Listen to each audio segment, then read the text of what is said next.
Welcome to the Organizational Transformation Kung Fu Podcast with your hosts, Sandi and Jennifer Long.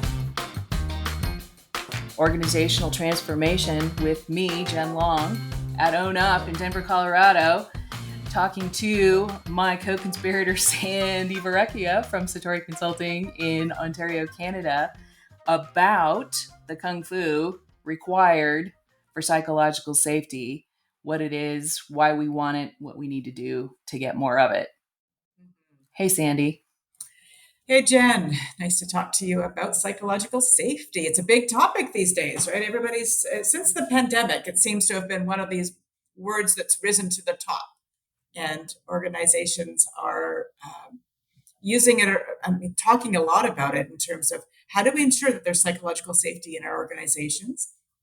And I think we want to sort of tie it into how do you have a culture of accountability and have psychological safety? Because in some veins, you may say they may feel a bit incongruent, right? Because, well, how can you hold somebody accountable but still have a safe environment in which we're allowing people to express their views and things like that? Now, I think one of the things that you'd say is that accountability is not about, it's not about the stick. It's not about having harsh conversations.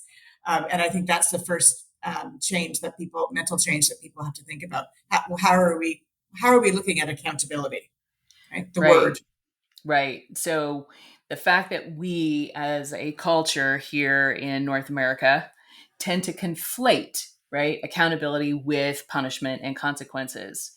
By its very nature, the fact that we conflate that makes it feel psychologically unsafe, right? Because I'm about to get in trouble. I'm about to get some kind of consequence because I did something, said something, whatever, performed in a way that someone or somewhere some person didn't want, or need. So being able to redefine accountability as an act of clarity and to look at it as a through the different lens, because if you can shift the mindset and get off of the fact that it's punishment, because it's not, consequences are the opposite, are the flip side of the coin for accountability, and consequences are fundamentally different than accountability. And the fact that we keep calling them the same thing is the first problem. And that in and of itself is responsible for the lack of psychological safety. Right. And so I would suggest then, because most organizations along the path have treated accountability as a negative, that you probably can't have. In that vein, you can't have psychological safety. Right. Because it's a threat. It's just a perceived threat out of the gate. And removing the threat of that is the first battle to open the door. But when people define it, and it was an interesting thing. I did a presentation at ATD, I don't know, in May, a month or so ago. And we did a word cloud. And I said to them, when you define accountability for yourself, your personal definition, what is a word that you would use to define accountability? And everybody's like, ownership, responsibility, right? All the things we think about when we're like, oh, people need to be held accountable because they need to be responsible and take ownership for what they're doing. Yes. And then I said, okay, what is, when you think about your organization and how they define accountability, what is a word that would then define it for your organization? And the biggest words that came up there were things like results, right? Performance, outcomes. And I thought that in and of itself is part of the issue, is that we think about it when we think about we think about ourselves, right? But we think about it a different way when we think about it organizationally. And so the fact that the organization it's all about results and outcomes. And so when they don't get the results and outcomes, which is why they look for accountability. Yeah. And so that's where we're like, let's redefine this organizationally, because if you don't do that, you're not going to get to psychological safety. And organizational psychological safety in teams, in work groups, all that kind of stuff, and just from a sense of the one-to-one relationship between managers and employees, where I don't have a perceived threat when someone says to me, "Hey, have you got a minute? I want to talk to you about how that meeting went." Right. Because that's all it takes. Yeah, for sure. So redefining accountability as acts of clarity, right, and conversations is sort of that first step in all of this.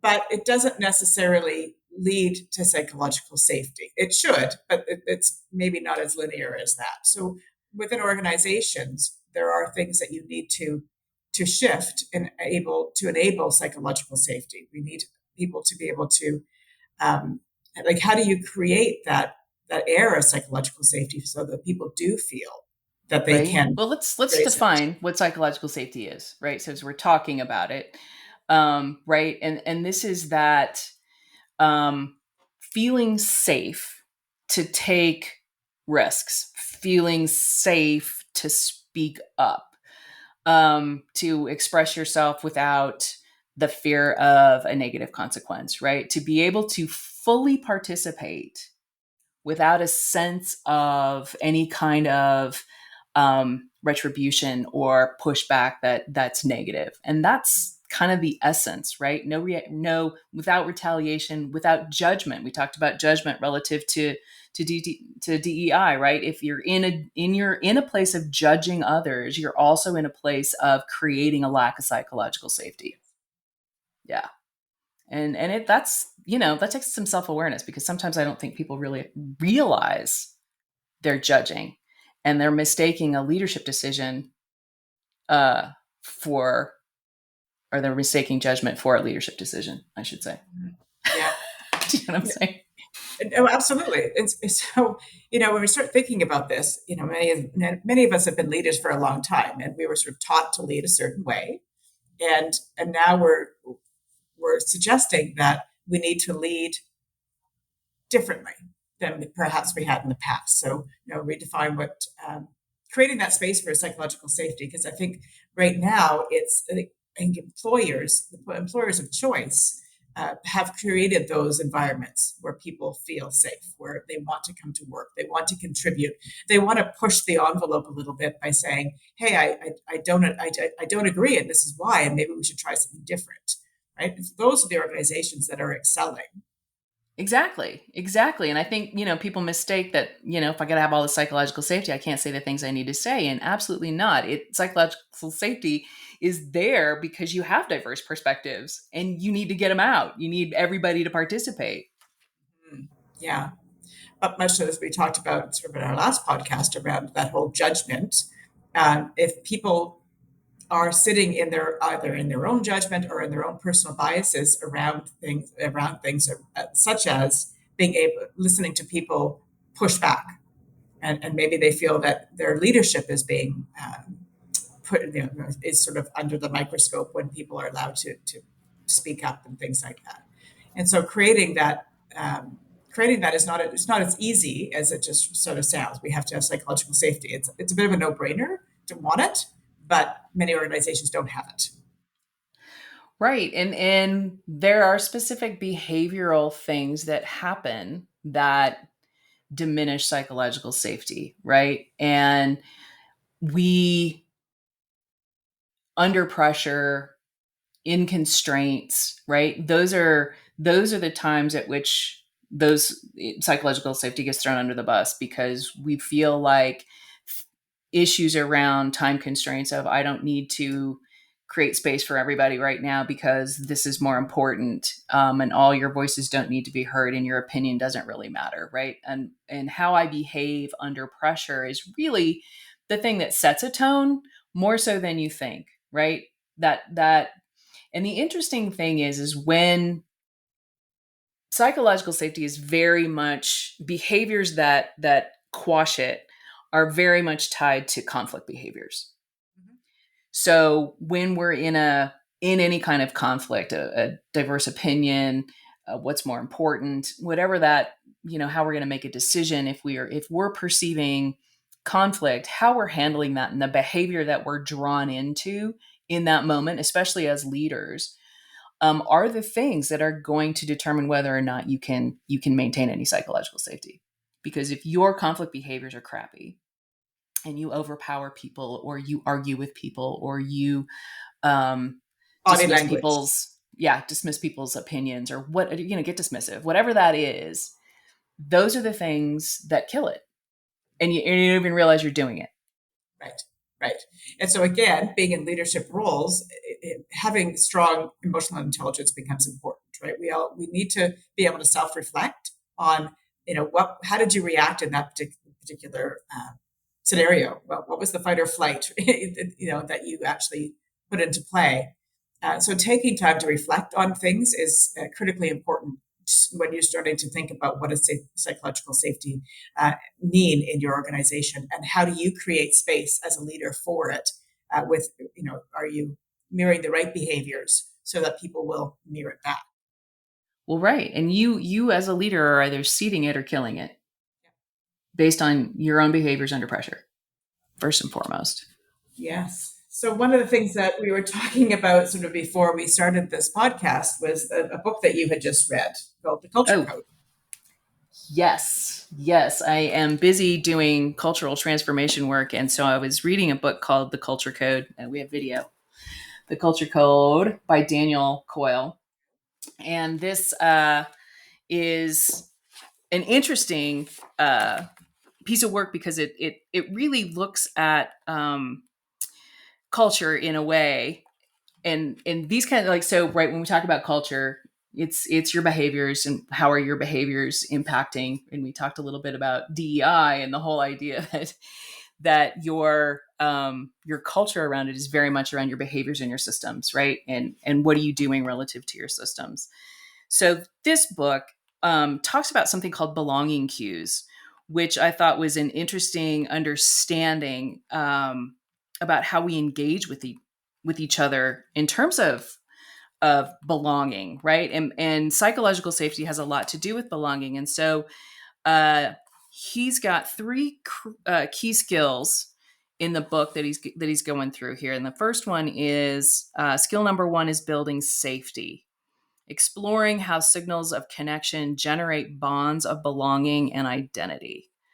And I thought, wow, right there, it's right there is your brain, right? Your brain all day, every day is in the mode of, am I safe and do I belong? And those are two fundamental questions you ask every time you enter the room, engage in a conversation, start a meeting, right? Walk down the street, go to the group, all of it. It's all the time, every day.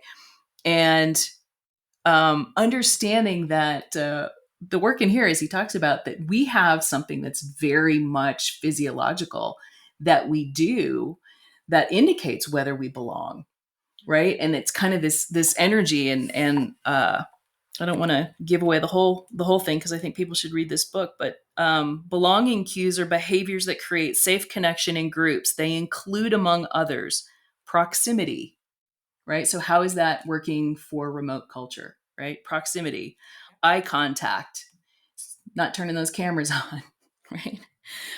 Energy, mimicry, turn taking, attention, body language, vocal pitch, consistency of emphasis, and whether everyone talks to everyone else in a group. Like any language, belonging cues can't be reduced to an isolated moment, but rather consist of a steady pulse of interactions within a social relationship. So that safety, right? It's not just one thing you do in a meeting. Right. It's a consistent pulsing, right? Of, do I belong? And is there an indication that it's safe, right? Can I see you? What is your physiology? Are we close in proximity? I mean, there's a lot there that we're not conscious of at all that will tell us. And as you read the book, you find he gives great examples and stories of experiments that, I mean, MIT has been studying human behavior for a long time, where they put one guy in a group who gives all the wrong cues of not belonging, and how it actually destroys the dynamic of the group. One person, unless you've got someone else in there to counterbalance it with all these belonging cues, right, to hold the group together. which, you know, and I think about this, what it comes to mind, and we've sort of talked about this in the past, but is if you put a group of kindergartners in a room, like mm, those belonging cues are natural to them, right? They pass things around. They discuss on how to do something. They make eye contact. There's not somebody hovering behind them and making things difficult, right? And it's interesting as we've evolved, as we grow up, that that doesn't always stay with us. And I think it's always going to go back to like, what would the kindergartners do in this environment? Like many of our teams and work groups and things like that should really think about themselves as a group of kindergartners in order to talk about and figure out what psychological safety looks like as an adult in this work environment. right? Because kids don't filter. We're so busy filtering and judging and worrying, and we create layers upon layers, as opposed to, if I just said it out loud, what would happen? Right. And then how would everyone react? And how do we respond to that in the moment?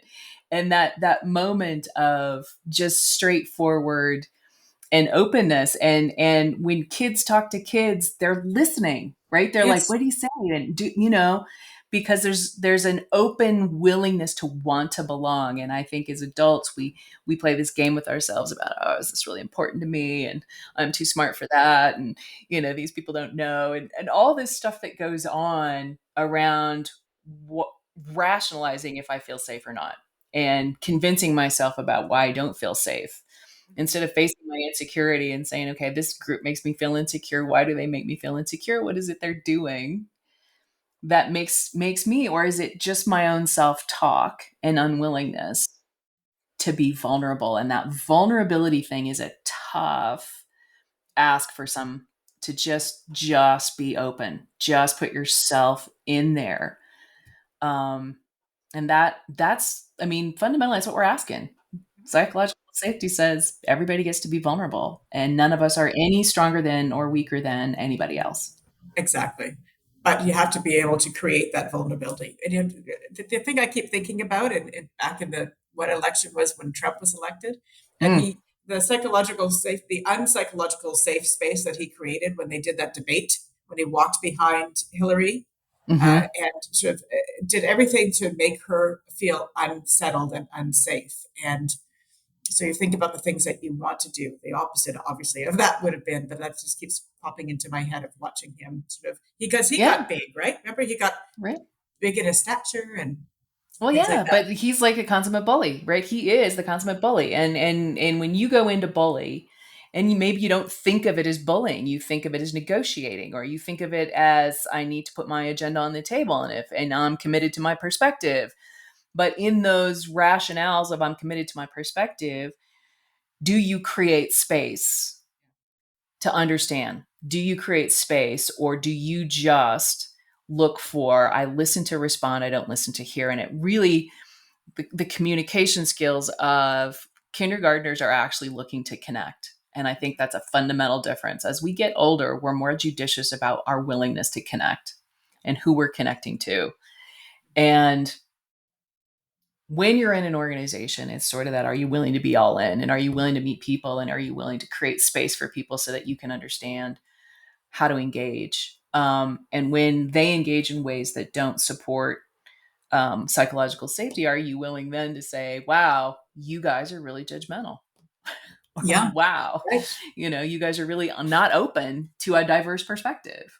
Hmm. Yeah, that whole, are we being inclusive of everybody in the room and listening to what they have to say and openly listening to what they say? Again, creating that space. Right. So I thought that was interesting, in those belonging cues, that everybody in the group talks to everybody else in the group. Right, There's right. no de facto, this is my meeting, I will tell you who, when, and what, who can talk, who may speak when, right? Yeah. And you think about that too. One of the team norms that often comes up is no sidebar conversations, right? Because that in itself is something that sort of erodes that psychological safety because you could be the one presenting and then all of a sudden somebody's having a conversation beside you. And all of a sudden it's not a safe space anymore because you don't really know what they're talking about, right? And so Right? again, thinking about your behavior and how what you're adding to or taking away from the safety of that room and Yeah. what how much you're contributing to it or taking away from it is really important important that we individually think about this. Right. And it's in power structures are part of that equation, right? And sometimes I don't think leaders understand the implications of when they're the one having the sidebar conversation. Somebody might have triggered something. They might be having a simple question with someone, but because they're having a sidebar conversation, they set a tone and they make it all suddenly unsafe and don't realize that that's what they've done. And it's a unfortunate dynamic, but when you're in a group, right, to really be able to hold space in a team way, as opposed to that's when we did a podcast on meetings not too long ago, but that whole meeting dynamic of what you allow to happen in your meetings, or what kind of meeting temperature that you consistently set, of where do you allow sidebar conversations, do you tolerate um, uh, certain behaviors within the context of how people speak, when they speak, how long they can speak, what they can speak to, right? All of these things are part of that psychological safety fabric It is. that It that you got is. to weave together.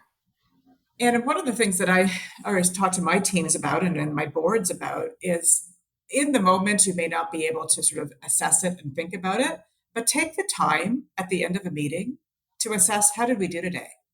Like, did we create space? Did we, were those belonging cues in place? Like, use words like, were we inclusive? Did we allow everybody to speak? Did we have sidebar conversations? How did we do? Because Yeah, that's, that self-reflection is the vulnerability practice, right? For it us, are we is. willing to look at ourselves and how we're showing up? And are there people in the room who are more interested in power over than power with? And if you're the power with thing is just when people experience it, and then, right? And power with is one of the dynamics that good teamwork shows up with. And right, not none, and granted, not everything is a team environment, but so many of our decisions and so much of our work we do with others. And so even though we're talking team, it's when you're in a group, what is your group functionality? And that power with is what draws people to like to be in the role, in the job, with the company, right? Those are the best experiences we have. We are tribal, we are pack, right? And you can't forget that. That's so fundamental for people that when you come in and do power over, don't make it safe. Do it intentionally, or unintentionally, consistently. Those are your cultural issues. For sure, for sure. So we sort of started talking about accountability when we started leading with this podcast, and how do we have accountability and having psychological safety. And I think that is those, creating that space, having that dialogue, that clarity, so that accountability isn't a negative, and to assure that you are creating, you're being curious with people as opposed to being in judgment. And so that you're, listening to people as opposed to thinking about what you need to answer or respond to, creating that safe space for people to share why something didn't work, or that something could change, or whatever it might be. But again, you can have accountability and you can have psychological safety. They don't have to be mutually exclusive. That's right. And if you do accountability as clarity, your ability to create psychological safety is really high. Because if I'm going to get clear with you, I care about you, I'm interested in how we're connecting, and I am creating space for a future, right? And I say that because this future focus is also one of these culture code belonging cues that he talks about, that if I'm indicative of when I speak to you, I talk to you about future ideas, future things. What are you going to do to get better at this? If I'm going to get clear with you on this wasn't what I was expecting, and here's, what do you want to do with that, and how's that going to get better? I'm giving you all the cues that you belong and that you're safe and that there's a future and that this is a psychologically safe space. So the accountability is when you do it well, creates psychological safety, creates connection, builds trust, all of those things. And so they're definitely two practices you do together, and they inform each other, because also if it's psychologically safe, I can hold you accountable. Anybody can hold you accountable. We can all hold each other accountable. It's the one thing we all want to do, because we all want to win. We all want to do well. We all want it to be meaningful. Yes, yes. And so so the takeaway for our listeners today is really they work together. They work hand in hand. So create clarity around what you expect from your team members or your staff that might report to you, or your boss, whatever it is. Um, Communicating with clarity on what that expectation is, you can then you'll start to be able to create a space for good, robust conversations where people aren't afraid to say, I didn't understand, I didn't know, sort of Patrick Lencioni work around building that vulnerability-based trust, which is so critical, right? Because that's what it is. Psychological safety is having vulnerable-based trust. Yes, yes, yes, yes. And how you think about these things is how you show up in them. So be aware of if you're conflating, be aware of your conflict behaviors, be aware, because how you think about them is how you show up, and those are the behaviors you get drawn to. And if it's you've got 100% control over showing up different. That's right. So self-reflection.